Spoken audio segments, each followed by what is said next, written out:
Am Atlantik leider nie so ganz sicher. Und auch jetzt haben wir für ein paar Tage Sturm. Strand? Nee, eher nicht so. Was also machen? Schlechtwetterprogramm. Und deshalb nutzen wir die Zeit für einen kleinen Tagesausflug. Es geht ins gar nicht mal so weit entfernte Hossegor.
Auf Regen folgt bekanntlich Sonnenschein. Und so kam nach den Gewittertagen dann auch wieder eine bessere Phase. Ich muss sagen, doch, erstaunlich gutes Wetter für den Juni. Da hatten wir sonst wesentlich mehr Pech. Und daher war es diesmal irgendwie anders als gewohnt.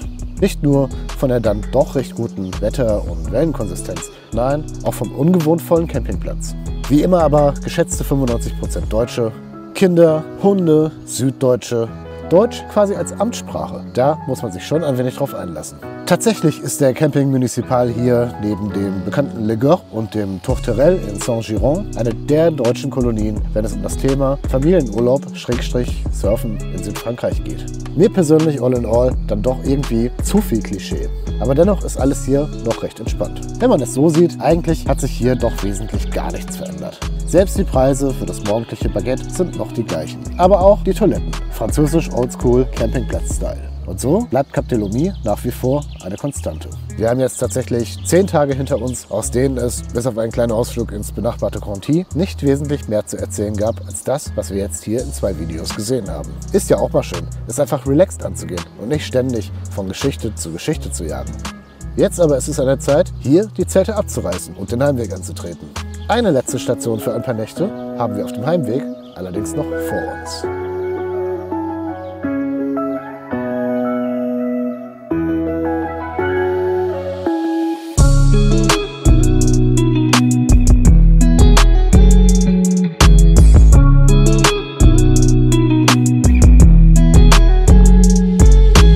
Und so sitzen wir mittlerweile wieder an der Loire. Erneut auf einem Camping Utopia. Genauer Le Château in Bracieux. Selbes Chalet-Modell wie bereits zuvor, nur diesmal als Bonus mit Blick auf einen kleinen Bach. Auch hier wieder die genormte Anlage mit Pool und allen Utopia-standardisierten Annehmlichkeiten. Leider vom Standard und der Sauberkeit her bislang der ein wenig liebloseste Utopia. Auch ist der Pool hier eher, ja, ich nenne es mal dürftig. Dafür leider auch vollkommen überfüllt. Warum aber jetzt doch wieder Loire? Wo ich doch gesagt hatte, an der Dordogne hat es uns wesentlich besser gefallen als hier. Der Weg, Freunde. Der Weg. Denn der ist eben nicht immer das Ziel, sondern manchmal halt eben bloße Notwendigkeit. Und irgendwo um Paris muss eben Stopp eingelegt werden, will man nicht die 1200 Kilometer am Stück durchballern. Auf dem Hinweg hatten wir daher bereits eine Nacht in einem Autobahnhotel verbracht. Deshalb Loire again. Auch hier in Bracieux waren wir vorher noch nicht. Tatsächlich liegt das hier direkt um die Ecke von Orléans. Doch kulturelles Programm wird es hier jetzt nicht mehr geben. Da sind wir jetzt die 3 Tage einfach faul. Und so verbleibe ich mit einem einfachen Au revoir und bis zum nächsten Mal.